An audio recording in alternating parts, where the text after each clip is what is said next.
বন্ধুরা, আমি নিজের আরেকটি ভিডিও। আজকে আমি ক্লাস 10-এর 11 পাতার 4-এর 20 অঙ্কটা বোঝাবো। 20 অঙ্কটা কী বলছে চলো দেখা যাক। 20 অঙ্কটা বলছে a by X minus A plus B by X minus B plus 2c by X minus C. এবার এইদিকে আমরা যা আসে তাই লিখে নিলাম। এদিকে দেখো 2c মানে কি, দুটো সি মিলে তো 2c হয়, তাহলে এবার দুটো সি আমি আলাদা করে নিলাম, আলাদা করে লিখে নিলাম। এবার এইদিকে একটা এই দুটো সি এর মধ্যে একটা সি এর সাথে মাইনাস করে রাখলাম, আর একটা সি এর সঙ্গে বি রাখলাম এদিকে। তাহলে সিটা এদিকে প্লাসটা এদিকে মাইনাস হয়ে যায়, আর এই প্লাসটা এদিকে মাইনাস হয়ে যায়। এবার এই দুটোর লসাগু করলাম, লসাগু করে আমি এই ফিগারে পেলাম, আর এই দুটোর লসাগু করে গুণ করে আমি এই ফিগারে পেলাম। এবার দেখো মাইনাস আর প্লাস কাটছে, আর এদিকে মাইনাস আর প্লাস বিসি কাটছে।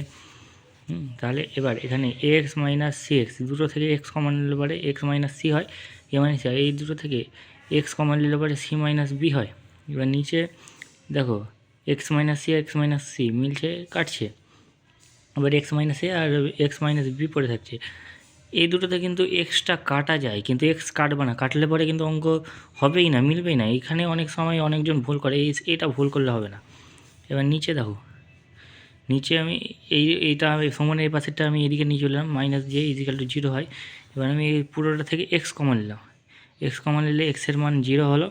আবার এটা ইজিক্যাল টু 0। আবার দেখো এটা মাইনাস এটা, এবার এটা আমি এই বি মাইনাস সি বা এক্স মাইনাস বিকে আমি এইদিকে রাখলাম, এইদিকে রেখে পরে এবার কোনাকুনি গুণ করলাম, কোনাকুনি গুণ করে এটা পেলাম। এবার এক্সগুলোকে একদিকে আর বিনা এক্সগুলোকে আরেক দিকে রাখবো, আরেকদিকে রাখলাম, দিয়ে আমরা যোগ বিয়োগ করবো, যোগ বিয়োগ করে এই ফিগার এলো।